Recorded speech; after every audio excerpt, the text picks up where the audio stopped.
We are delighted to have Dr. Suha Ozkan with us, joining us from Bodrum, his resort house in Turkey. And Dr. Suha has been the Secretary General of Aga Khan Award for Architecture. And he's also served as the President of World Architecture Community. He's written more than 300 publications, published more than 300 papers on various aspects of architecture. He continues to remain involved with the architecture community all over the world. And Dr. Suha also came as a speaker to our conference in Islamabad in 2014 when I was a chairman, Board of Architecture Education, IAP, and he was one of our main keynote speakers. We're delighted to have you with us, Dr. Suha. Wonderful, very good introduction, Murad. And for his extensive, highly enriched and inspiring resume, I'm going to put it on my post. I encourage you to look at it and its achievements. Welcome to our internship program, Suha, and delighted to have you. You're looking good, mashallah, and we have about 12 to 14 interns from various universities here today, and we would like you to share your journey, your experiences, and obviously we would like to hear about the Aga Khan Award for Architecture, its winning entries, and whatever you want to show us. The mic is yours now. Hello, Murad. Hello, Yaruk. Hello, students. Yes, we can start. It seems like Turkey. All the students are girls. Wonderful. Okay, let me just briefly go through my biodata. I studied architecture in Middle East Technical University, where the school was also full of Pakistani students, and I have many friends from there since then. I graduated in 1967. Then I did my master's degree, and then I went to Architectural Association School of Architecture, then came back, and in a very short while, I was the associate dean and the deputy dean and the vice president of the university. And at that time, this was in 1982, and the Aga Khan Award proposed me to join them, which I joined gladly. I thought that would be a good opportunity for me to internationalize my career and my work. And I never set up a time period for that. And it took 25, 26 years, where I first as a Deputy Secretary General, then after 1989 as the Secretary General of the award. While doing that, I also tried very hard to establish grassroots for Aga Khan Award. That means that we had a very limited the participation from the field. I went all over the Muslim world and identified architects, young and old, senior and junior, male and female, and then increased the pool of nominators from less than 100 to 700 people, and that network supported the award. And the award was established in 1976 by His Highness the Aga Khan, who is the Imam of the Ismaili community, but his realm is much larger than that. It is the whole Muslim community. And when he was identified as the Imam, he worked for 20, 25 years to modernize the institutions of Islam with the contemporary institutions and modern institutions. And his first concern was to improve the built environment of the Muslims. And he thought that he could help that as an Imam by pointing out the positive works of uh, environmental improvement, and that was basically to signal or to award the good projects for that. And the scope was very large. Actually, at that time, I was still teaching in Middle East Technical University. With my 1980 awards, I was positively astonished at how the scope of architecture can be improved, uh, the, so large and so participatory and so good. I will share only the award-winning projects with the help of Yaruk from that award. Uh, uh, I will come to that, Yaruk. And in the meantime, I just want to know that this award, even though it was based on the principles of Nobel Prize, and just in that year, also Pritzker Prize was also established. The difference from any other award was that His Highness established a mechanism of thinking. It's very important. So award started with seminars, and the seminars, the 5 seminars, initial seminars of the first cycle, started from Istanbul on conservation, and then ended up in China with the rural development. So all these transactions were published, made available freely to anyone who wanted to have that. Then, after me joining the award, I kept that tradition because the most important part of the award, if the award wants to be socially sensitive, if it wants to be socially relevant, it should have a mechanism that detects the field, what the others are thinking, what the others are expecting from you. And that was my sort of main word. In short, what His Highness told me is that you cannot manage the award from a desk in Geneva. Just go and meet people, ask what they expect from us. Let us improve the awards. So all the award-winning projects are available. And if anyone wants anything, I can immediately send by email, no problem. But the thing is that I shall show how in as early as 1980, 1980, 80, the selected projects by a very, very powerful jury. That jury had the Italian Giancarlo De Carlo. That jury had Sojet Moko, head of the United Nations University. It had Kenzo Tange and many architects from the East and West. But the most important, it was basically multidisciplinary. So we had like Sojet Moko, we had Mona Sera Geldin in that jury. And they selected a group of projects uh, which was a breakthrough for me as well. You know, I was in very early ages of my youth. I said architecture should be embraced with this scope. So let us, go through the projects, and because there are hundreds of projects, it will not uh, be fair to these projects if we just mention them with one word or the other. But this initial selection of the award indicated the scope of it. First thing was the Kampung Improvement Program. That was very important in 1980 because in the architecture, which was called informal architecture, people occupying the government land or public land in order to survive in the city, in order to get an urban education and find a way to live and survive and benefit from the from the positive aspects of a city. And kampungs were being flooded. There were no sewage, electricity, and the fresh water was very scarce.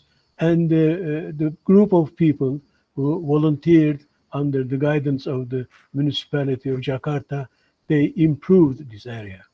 Next. So you can here see the main setup, how dense it is. But the best thing is that everything has their feet on the ground.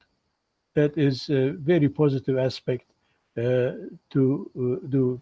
In the same time, for instance, in Cairo and in Turkey, we had similar settlements, but they were basically multi-story informal settlements. These Jakarta kampungs were particularly very important from that point of view. We can scroll on, Yaruk. Yeah, you can see how the neighborhood is drained, and people appreciate that improvement and adore it. And basically, the safe walkways become also playgrounds of the kids because there are not much public space. And basically, since Jakarta was a very shallow city, the drainage of the dirty water was particularly important, which they did. And second project was very interesting. Unfortunately, it did not survive very well. It was a religious school, Pondong Pesantren, but they were teaching particularly the building crafts to the people so that they can build their own homes safely, so that they can also have, yes, so that they can also have uh, jobs in the free market with their talent on carpentry, joinery, and other things. Yes? Can we go?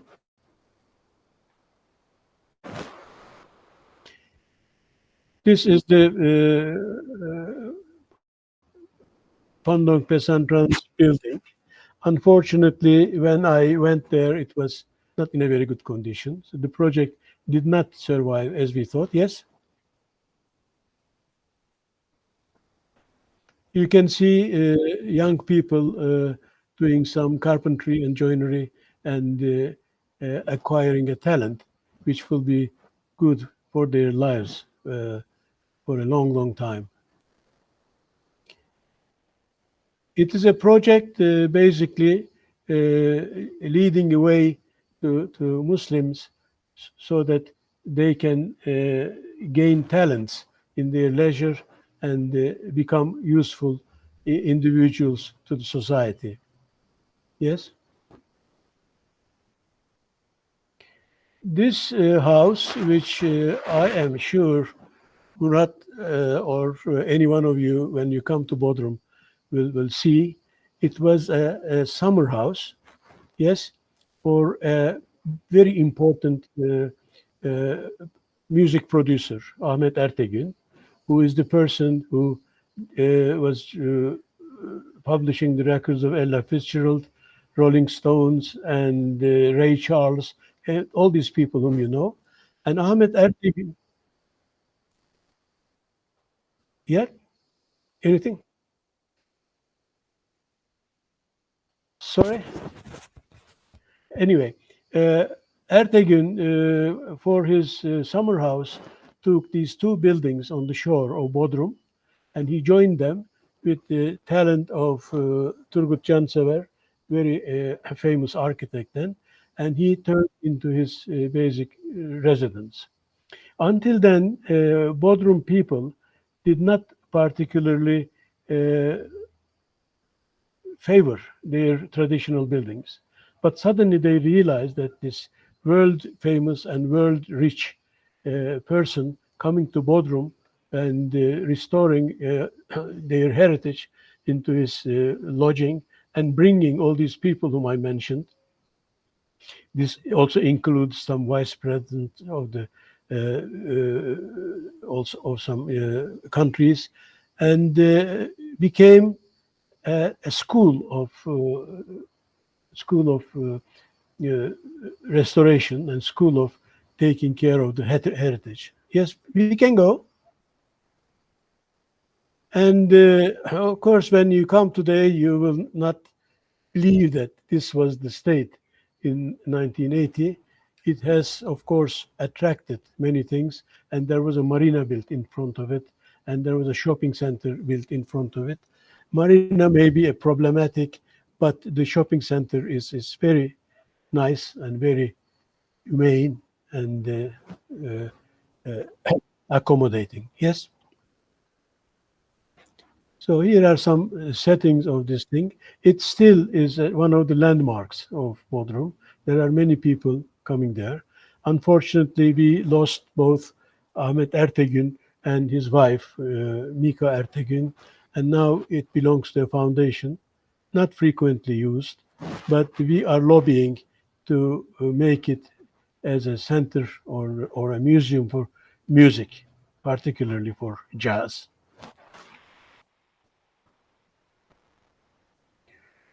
Turkish Historical Society is a building in Ankara, headquarters of Historic Research Center, which was established by Kemal Atatürk to search for history of Turkey and at large. And also there was another institution which was called Turkish Language Society. That society, again, they all benefited from the inheritance of Kemal Atatürk to improve the linguistic quality of Turkey. But Turkish Historical Society, when they wanted to have their headquarters, yes, they went to the same architect, Turgut Cansever. Turgut Cansever basically, he was a modern architect, but he took the idea of the Ankara houses, the courtyard, and the famous andesite Ankara stone as the main cladding material, yes.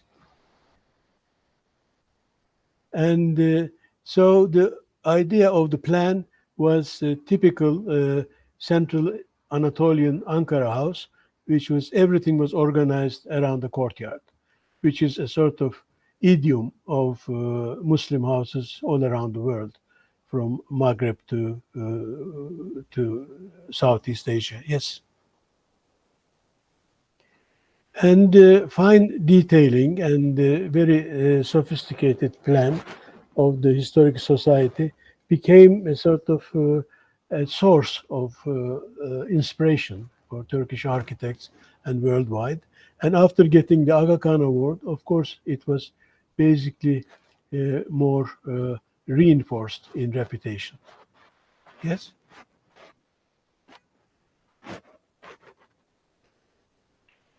Of course, both Aga Khan himself and the jury of the Aga Khan Award for Architecture, they were never against modern architecture. So it should never be conceived as an architecture which just goes after the popular culture and with that popular culture only cherishing the works of the society which is which lives through their inherent architecture with the traditional means and ways, because there is the modern world, and that modern world needs modern buildings. And Mughal Sheraton Hotel, yes, is in just next to Taj Mahal in Agra. It particularly addressed warm brick-built architecture of northern India, and also it made a focal point for Taj Mahal being in the vicinity, and it has survived for scores of years, and it lasted so well. And of course, there were gardens like large courtyards and the porticos passing by, enjoying the view of the courtyard, and it was very hotel.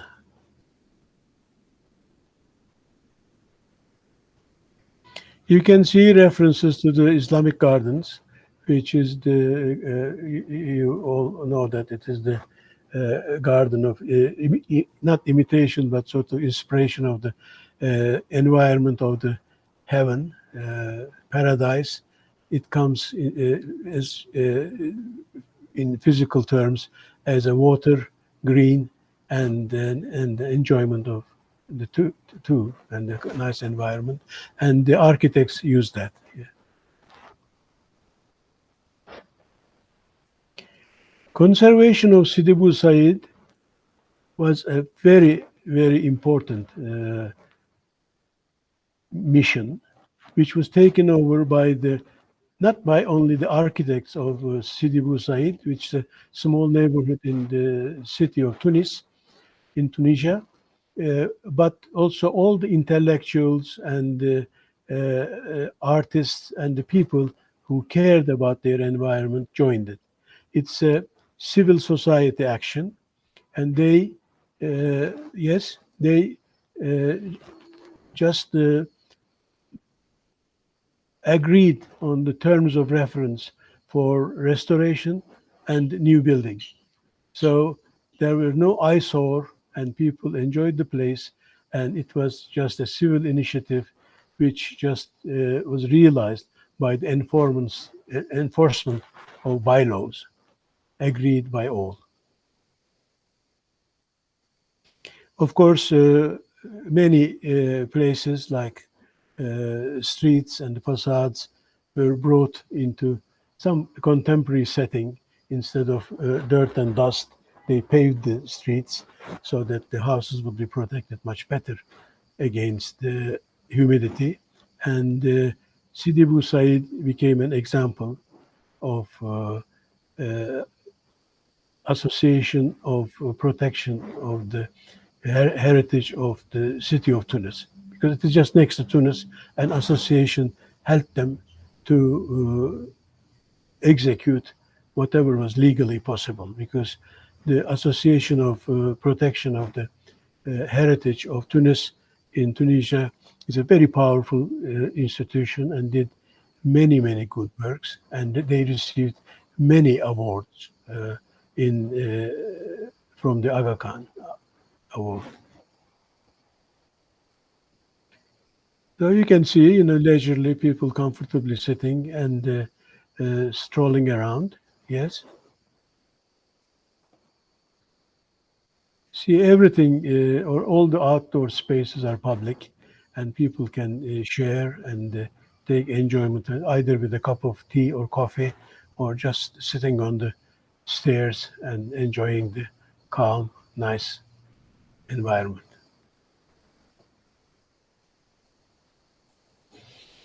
Aga Khan Award also in the very outset uh, addressed the issue of uh, adaptive reuse, because you can conserve a building as it is, but if you don't assign a function, uh, it will not be sustained over a period. It will just deteriorate. The only way to make a building is not to turn it into a museum. You have to make it use. This Rüstem Paşa Kervansaray, yes, was built by Mimar Sinan in 16th century, and it was turned into a 3.5 star hotel, very comfortable. Every single surface and detail was restored to their originality. Only a little bit of modern amenities were installed for the comfort. The building is structured around the courtyard, as it has always been with the Ottoman and Seljuk architecture, and also widely by the Muslim world. And the access to the rooms is here. Yeah.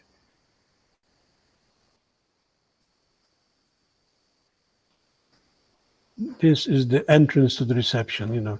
The couple of large spaces were also turned into the offices. Yes.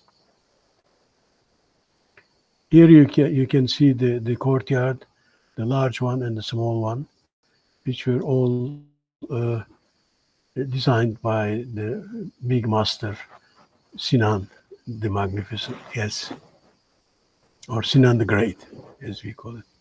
And here you see the last masterpiece of Sinan, which is the Selimiye Mosque, as you can depict it from the top of the Rüstem Pasha Caravansaray.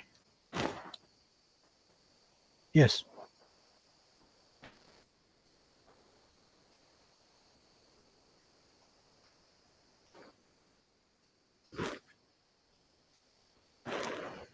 National Museum of Doha is more or less recycling a building from its remains.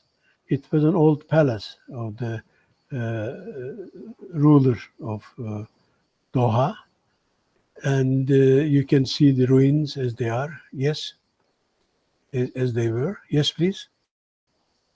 The other one. The one. Yes, here it. Yeah. The old residence of the sheikh was like this, and it was surveyed and examined and built by a group of British architects with very respectful uh, attitude, yes, to the National Museum of Qatar. So you can see how the transformation has occurred. And this is basically what the Aga Khan Award wants to do with the cultural heritage or architectural heritage. We always want to have a function which makes the building sustain itself and survive so that it would be cared, also carries the message of the heritage, what it was before. Yes, you can see the revived decorations or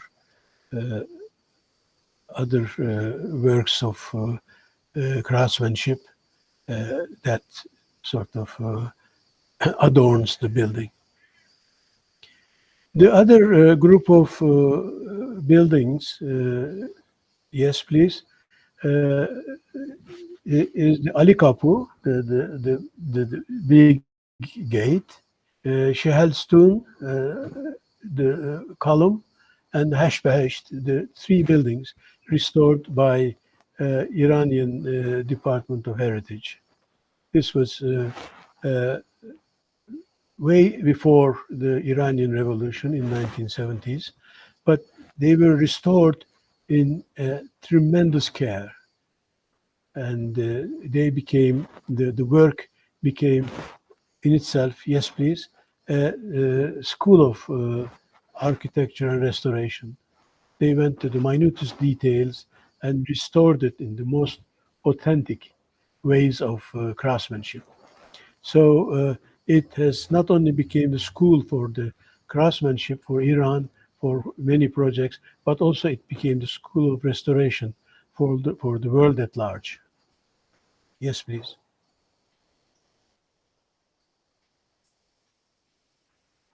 And of course, you know, Iranian gardens are famous for their ponds in front of them that reflect the building, multiplies its scale and existence, but also it gives a tremendous comfort to the passers-by. Yes, please.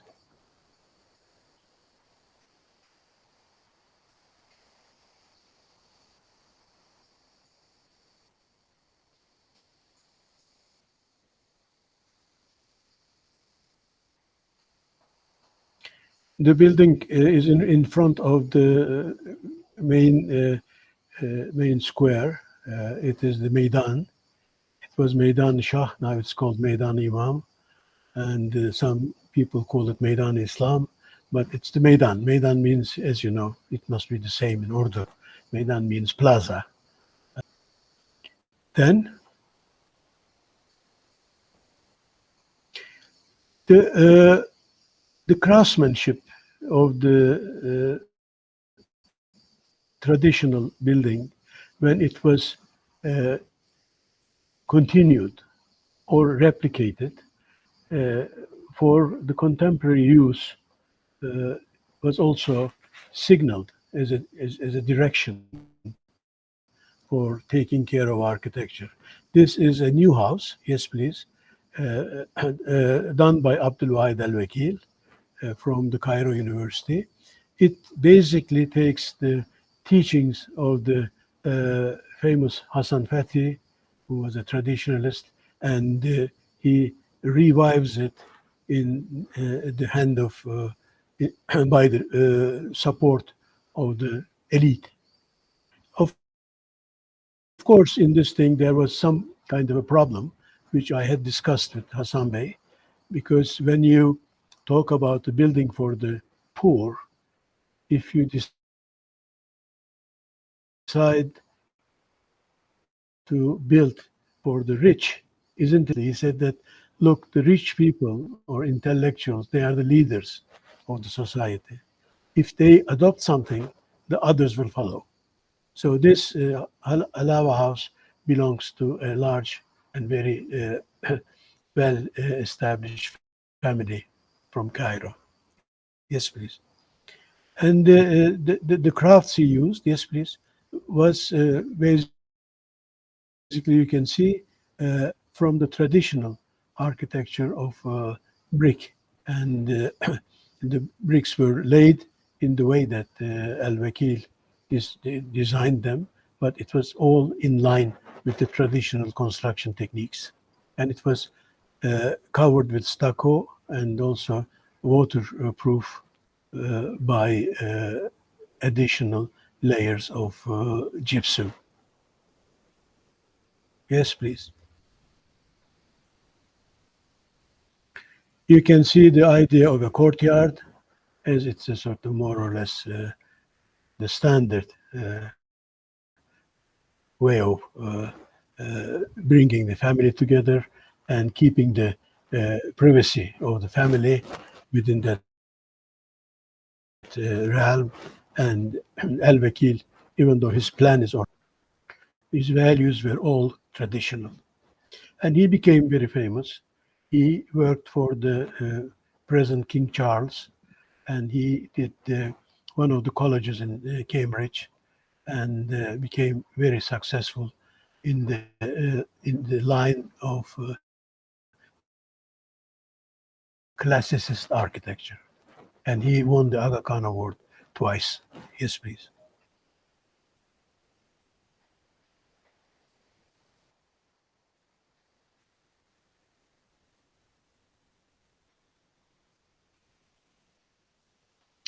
What we talk about recently very much as the relevant architecture, we talk about contextualism.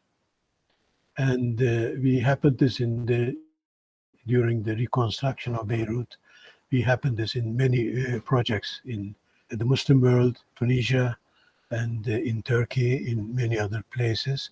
But one of the I think, preliminary attempts by a French architect, yes, please, André Ravero, people were very hesitant to go to governmental buildings or governmental settings. So he thought that the dispensary or the hospital, it is more of a dispensary than a hospital. People should not hesitate, should not have any hesitation to go in. So he built his medical center as a street in the village. You'll see. And he used, even though he didn't use traditional materials, but he used the color and the forms of the tradition so that people would feel very attached to the building. Yes, please. Here you see the famous Andre Ravero Street, and Andre Ravero, a wonderful architect and tremendous talent. Unfortunately, he was among the very few who did not go very far in this tradition, as many of the Aga Khan Award winners. So that is very ironic, because Andre Ravaro's mission was very limited to the recognition of the tradition and recognition of the people, and servicing the people without an architecture which shouts, but an architecture which whispers.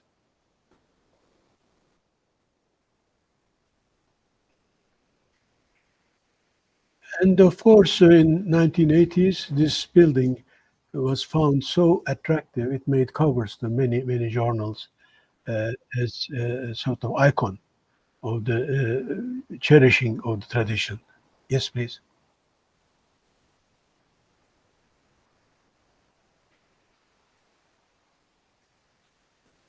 Here is the registration for diagnosis. And of course, we come to the modern thing. The Swedish firm built water towers for Kuwait. In those years, in 1970s, still the gravity was very important for water distribution. So you would use the force only to promote the water to the highest level, then you let it be distributed by means of gravity. And the Swedish firm basically used this as the potential, but they did, even though they had, yes, please, even though they had very modern sort of settings, but they emulated the idea of an oasis. In other words, collection of palm trees. Here they become collection of water towers. They shed shadow underneath, and also the form is derived from a palm tree, but very abstract. Nothing repetitive, nothing banal. It's very sophisticated and abstract way of referring to the geography and the form. Yes, please. Here you see some of them just during construction. Yes, please. And also these towers also refer to the pearl diving tradition of Kuwait. For centuries, they dived for pearl, and as they found the pearl, that was the basic uh, wealth or the currency to exchange. And the architects also, in their three water towers, referred to the pearl diving tradition of that. So two geographic, one sort of diving tradition formed the Kuwaiti water towers. And in short, they also became the emblem of the state, Kuwait. After these towers, Kuwait society, Kuwait nation was particularly signaled by this water tower, and they remained in the minds of the people. When they saw these towers, they were unique and they belonged to Kuwait. Yes, please. And they, of course, still are very dominant in Kuwaiti landscape, but the water distribution system, as you well know, it has changed, much changed. The sources have changed, the distribution has changed, pressure has changed, but they are kept as the remnants of the symbols of the Kuwaiti society. Yes, please. So here you see a wonderful view from the window of a restaurant. You just appreciate the craftsmanship of the pearl tower or the or tank, and the view of the sea together with that. Yes, please.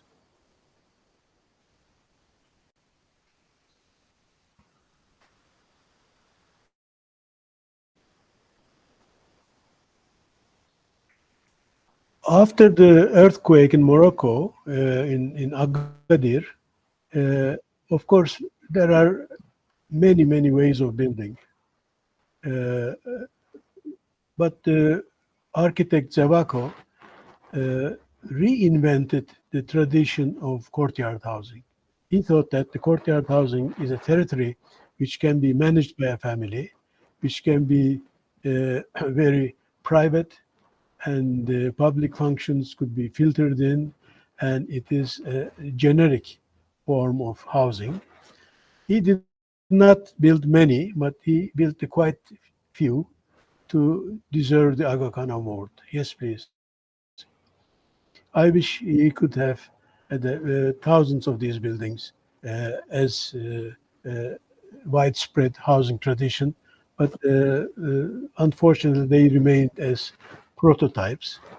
But still, at that level, Aga Khan Award identified that as a solution to be uh, referred to be emulated. Yes, please.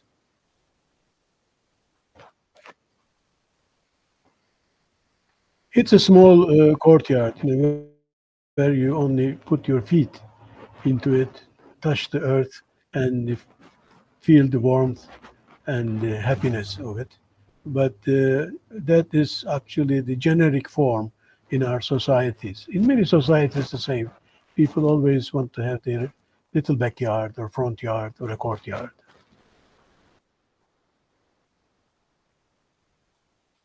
Here you see the site plan. Very simple. Very simple. Can be approached from the street, and the distribution is just three or four houses have one access, so that it's not crowded by any kind of traffic, pedestrian or motor. Yes, please. Also, the famous architect Fray Otto did Intercontinental Hotel and the Conference Center in near Mecca, in near Jeddah in Mecca, and where he referred to the traditional forms of Saudi society as a society which basically refers to the protection of tents and the courtyard and architectural items like that. But what he does is basically a new uh, existence for a modern hotel of 5 stars. Yes, please. And you know, Fry Otto was very famous of 1970 something Olympics with his tensile structures. So soon after, or maybe uh, timely with that, he used this tensile structures as structural reference to provide shelter from the sun. Yes, please.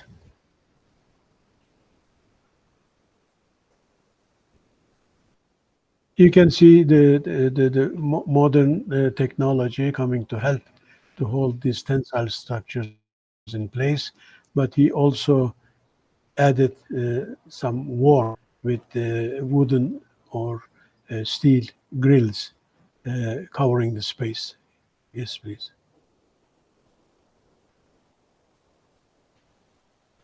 This is from the courtyard of the hotel. Yes, please.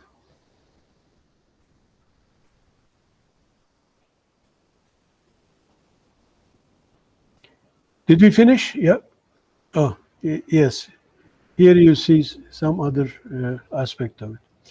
Yes, we came to a project which was monitored, invented, and done by UNESCO.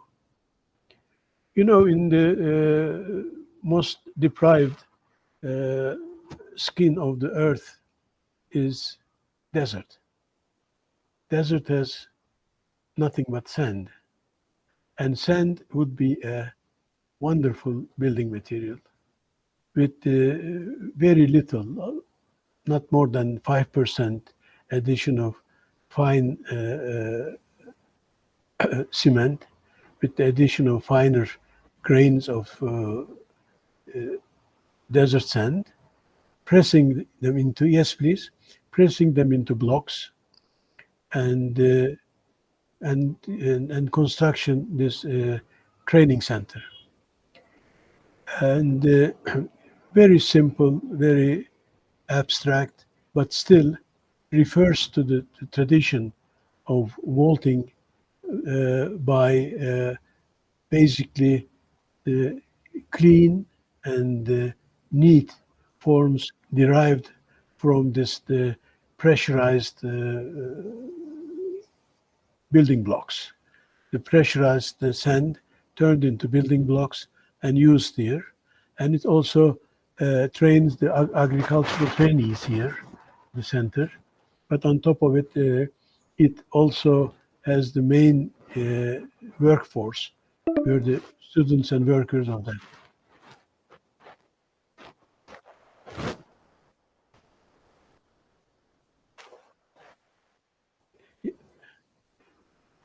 Look at this from the eyes of an architect. See, it's the same building blocks used as arches and the larger arches than the vault. So the spaces are graded into sizes by these small and large arches covering the spaces. The large arches become the classrooms, small arches cover the corridors, uh, accessibility spaces, and the offices. And it has become particularly an emblem of building with alternative technology. It's in Senegal, in Dakar. You can see the construction system and the covers, how the building has been made both heat-proof and also rain-proof with additional materials on top of these walls.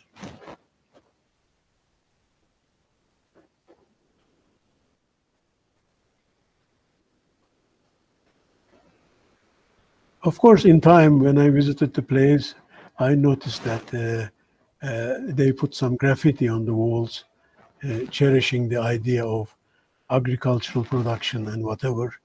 Whether they are good works of art or not, it's not up to me to decide. But I did not want to share those graffitis on the wall.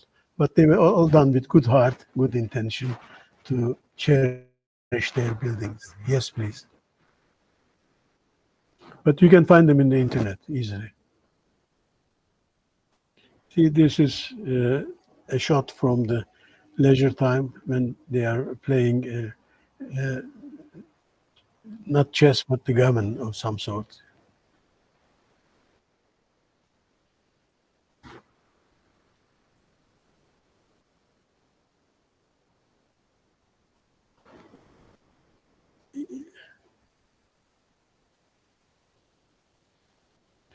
So there are a couple of buildings in the Aga Khan Awards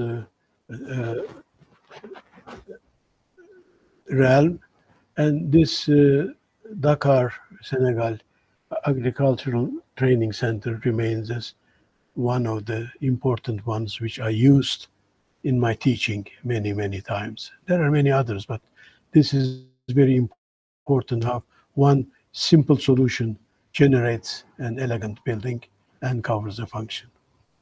In the first steering committee of the Aga Khan Award, along with Sir Hugh Casson, Charles Correa, and many others, they were all good heroes of the architecture of the Third World.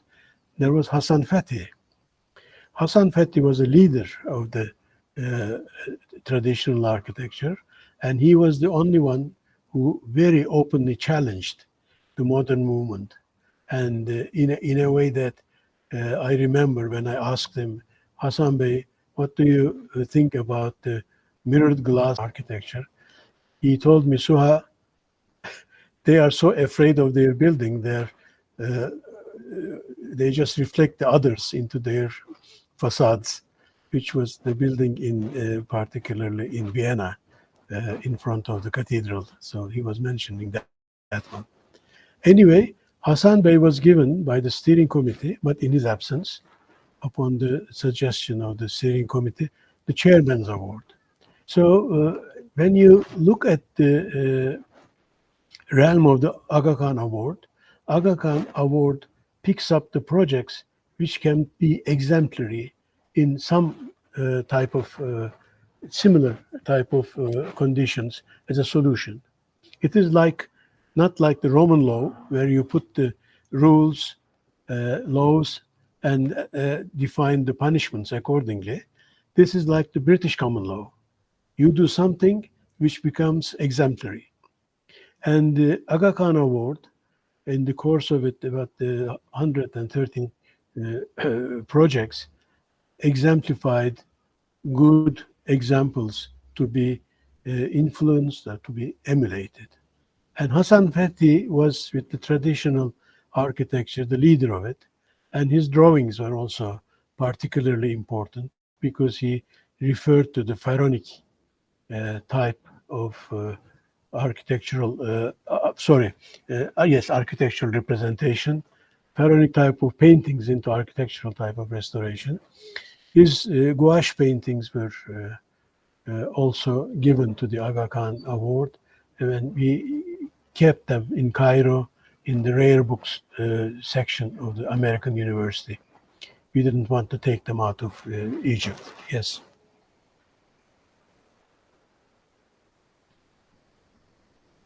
Here he is. He died at the age of 86. He was born in 1900, 1900, and we became good friends because in my students' day, I used to go to his tea sessions every day. Every day. Here you see Aga Hassan Bey drawing. And as I was telling you, I was not many times, but I went thrice to his tea sessions every day at 5 o'clock.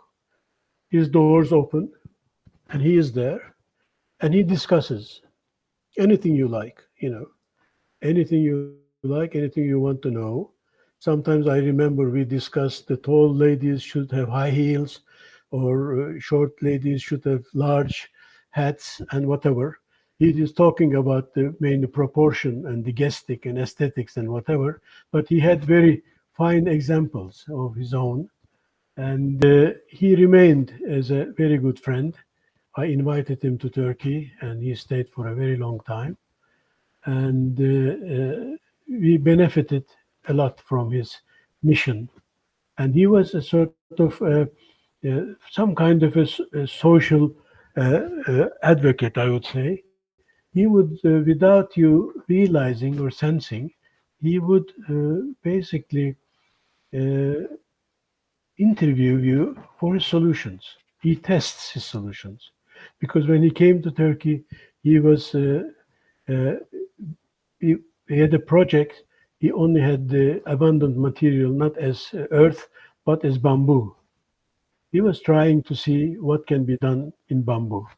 The only unfortunate thing is that we don't have bamboo in Turkey, naturally. But he always explored solutions. And he died in 1986, 89. We also copied all his drawings and kept a copy in Geneva in our office. Even though he donated all his drawings to us, we also didn't want to take them out of Egypt. We kept them in the university, rare books, and had the copies to be accessed. As I was telling you, Hassan Fethi himself had a very sophisticated, serene, and almost like a machine architecture built by earth. The ventilation and the structure and all very well thought. But as we mentioned before, they were all built for high-level intellectuals and rich people. They adored Hassan Fethi. They supported him by building a house from them. It was a status symbol. When I asked him, why do you do that? You talk about the architecture for the poor and you build architecture for the rich. He said that if rich adopts that type of a construction technique and lifestyle, any modern building, with the exception of first years after the graduation. This is basically my show. I hope I did not abuse the time. It has become just about 1 hour. And you see, Hassan,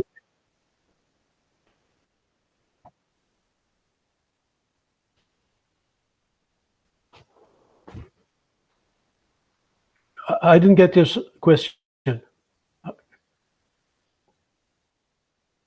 Yeah. Uh, the rich being basically the intellectuals of Egypt, like Halaba family for Abdul Wahid al-Wakil. There are many families, and they basically welcome when you go to Giza. It's on the way to pyramids. When you knock the door, they really love to entertain you for a cup of coffee and tea because they are very proud of their houses. This is when you go to Egypt. We can help uh, how those buildings you see. Pleasure. So basically, I talked about the thinking process of the Aga Khan Award, then the evaluation process, which I should give little bit hints more here. Evaluation process is like that. We have nominators worldwide, and they nominate projects. The keyword is not Islamic. The keyword is architecture for Muslim communities. They can be anywhere, but they should be the beneficiaries should be the Muslim communities. With that criteria, there is no other architectural criteria. Every jury sets his own criteria. They shortlist 25 to 35 projects. Then we have experts. These are the people who has established some kind of expertise. We don't like them to criticize the project in a negative way. We want them to promote the architect's mission, and we particularly support that. And that group changes in time, but most of them in time become the members of the master jury, members of the steering committee, and they are the sort of source of expertise that Aga Khan Award takes in. That tradition still goes. My particular area is architectural criticism and contemporary architecture. And in the university, I always give the diploma classes, and I also published my own research. When I came to the Aga Khan Award, as I told you, we had many seminars. Don't forget, a major portion of my life was dedicated to the Aga Khan Award, 25 years, okay? And there, with the vision of His Highness and the steering committees, I said that we cannot have an award if we don't have a critical process. So criticism in architecture is very, very important. So we had two seminars, one in Malta in 1986, and one is in Kuwait. And we invited all the major editors of the journals, including the ones from Pakistan. We always had first we had the Habitat Pakistan, then we had the major journal. What was its name? Now it is in digital form. Anyway, it will come to me. We invited the Indian Architecture Journal, Architecture and Design, and Turkish journals and editors, and we searched for critical approach to architecture. Because if you give an award, if you applaud, if you just in a way just pamper yourself as an institution, it becomes a publicity. It is not a critical process. Whereas the Aga Khan Award searches for a critical process, and that critical process must go through the critical thinking. And that's how we always had William Curtis and Charles Jenks and Kenneth Frampton and many others in our seminars to lay the grounds for a validation of architecture. Because architecture doesn't have a laboratory. The only way to know what is valid or not is the criticism. I just recently wrote a lengthy architect, one whole chapter in a book, but unfortunately it's in Turkish. That's the criticism in architecture, and where the Aga Khan Award, Pritzker Award, Premium Imperiale, and RIBA awards and UIA awards stand. Many of the awards, with the exception of the local chapters of architectural organizations, many of the awards give the award for a person for a lifetime's work. That is good, but it doesn't help. You have to exemplify good works of architecture so that people can be influenced, emulate, and benefit from. So Aga Khan Award is that kind of a process. But didn't we recognize individuals? Yes, we did. We recognized Jeffrey Bawa, as I said, Hassan Fethi, then Oleg Grabar. These were very important contributors to architectural history. But the main thing, main mission of the award is to signal, to exemplify, and cherish the good works of architecture. And my work basically turned into my theoretical work, basically turned into appreciation and criticism. Then I went back to the university after retiring from the Aga Khan. I gave lectures, which were very, very popular, on validation of architecture. People never heard about it. You know. How do you know architectural piece is valid? What are the processes? And like that. You know, you may remember, or your seniors will remember, we had a serious bruise in Pakistan from the award.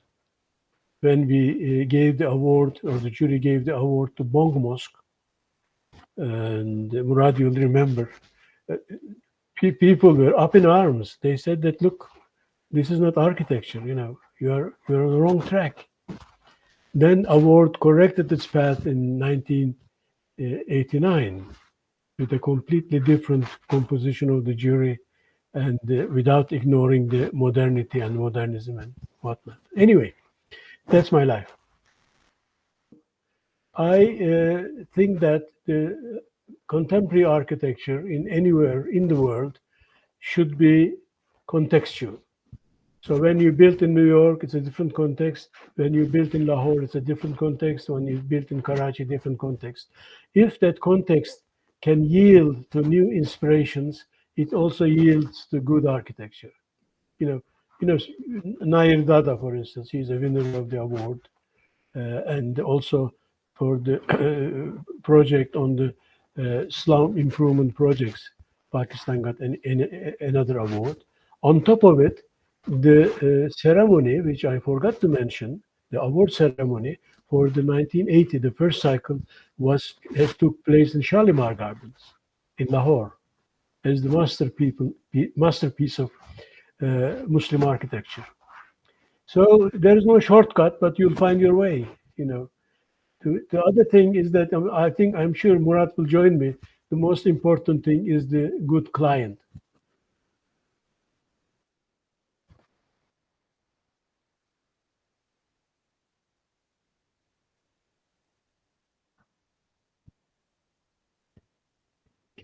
I thank you. You know how I love dealing with young people. How I like to help my good colleagues and friends like your good self, and how I love Pakistan. So, whenever you want. Wonderful, my friend. Okay, take care. I feel you all the best, health and success.